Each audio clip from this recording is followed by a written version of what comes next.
Thank you very much, everybody. Appreciate it. I want to start by wishing my wife, Melania, a very happy birthday. It'd be nice to be with her, but I'm at a courthouse for a rig trial. It's a rig trial. Terrible. But we're doing very well in this rig trial. Everybody knows it. Wow, yeah. It must be really hard to be away from your wife on her birthday while you're stuck in court. Hey, remind us, Donald, why are you on trial right now? Might it have something to do with the fact that while Melania was at home, you had multiple affairs, including with Stormy Daniels and Karen McDougal, and then in an effort to hide those affairs and keep them quiet so they wouldn't hurt you during the 2016 election, you falsified business records to hide the hush money payouts from the American people. So, I don't know, maybe not the best moment to try and use Melania to curry sympathy from people, because simply enough, if you weren't screwing porn stars and playmates, you would be at home with your wife right now. It's definitely important that we don't become desensitized to the absolute absurdity of this. I think the majority of Americans, I mean, we know if you look at the last few elections, the majority of Americans are Democratic voters. The majority of voters are Democrats. And I think they look at this and they see a person who engaged in ridiculous, inappropriate conduct and is being held accountable for it. I don't think we should lose sight of also that this is the so-called family values candidate that is on trial for reportedly sleeping with an adult film actress while his wife was at home pregnant with his child. That is the family values candidate, and the so-called law and order candidate is the one that's the first former president to ever face criminal charges. I think most people see it. I think most people see that his conduct is unacceptable and that he's being held accountable for it. Of course, Trump will leverage anyone to whine about this trial. Just last week, he used his son. So thank you very much. We had some amazing things happen today. As you know, my son is graduating from high school, and it looks like the judge will not let me go through the graduation of my son, who's worked very, very hard.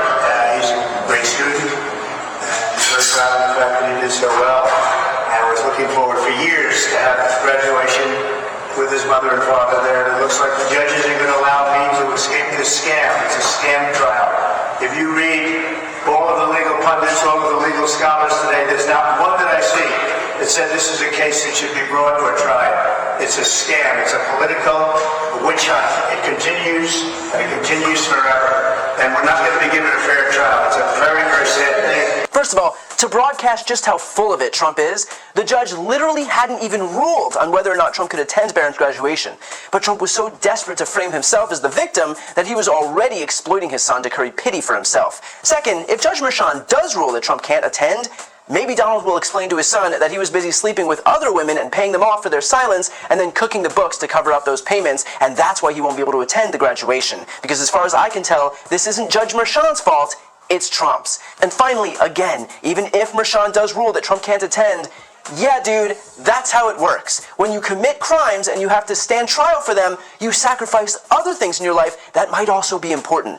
That's perhaps a reason not to commit crimes. But he's not going to curry sympathy from the judge because he has other obligations when he decided to break the law. Maybe next time, Trump should think about what he'll have to sacrifice by virtue of his criminal activity, and that will perhaps be a reason to not do it. And when he's not using Melania or Barron as part of his pity parties, it's this excuse. This is what took me off and takes me off the campaign trail.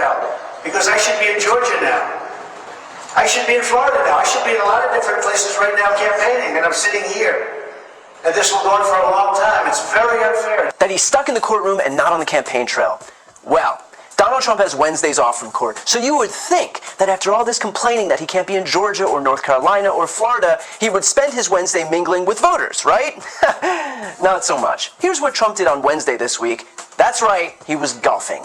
No voters in sight, just Donald Trump secluded on the golf course only days, mere days after he whined in public that he wouldn't have any time with his supporters who he clearly cares so much about.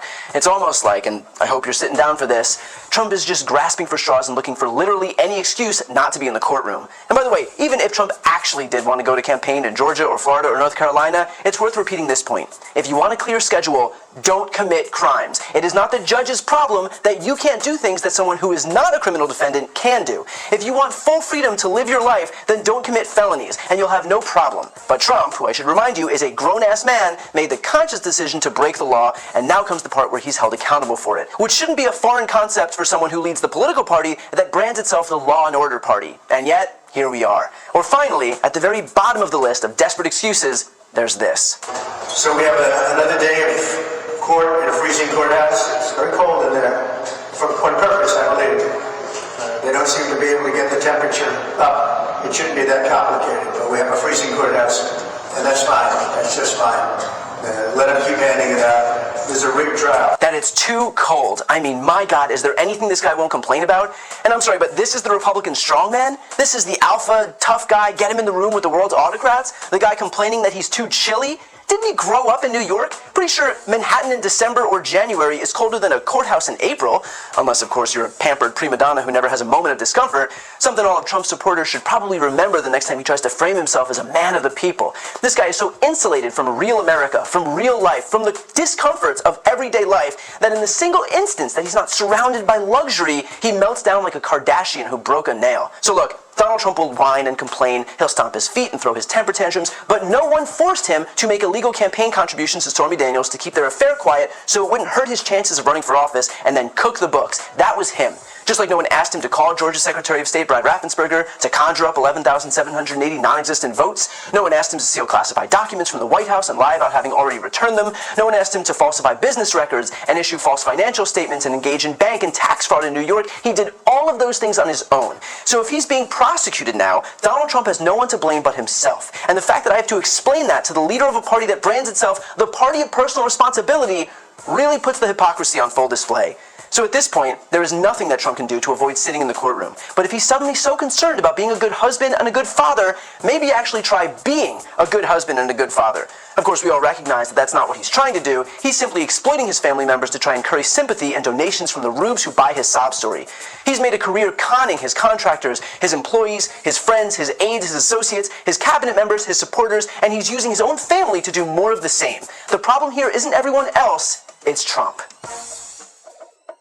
Before you go, I need some help. Please subscribe to this channel and do your part to help grow the progressive media ecosystem. I don't do sponsorships or paid ads, I won't ask for money, but just subscribing to this channel goes a really long way, and it helps get the message out to more people. The subscribe button is right here on the screen. You can also subscribe to my Spanish language channel, which I made to reach those crucial Spanish-speaking voters. That link is on the screen too. And finally, if you want to listen to my audio podcast, you can follow that link as well. Thanks so much for watching.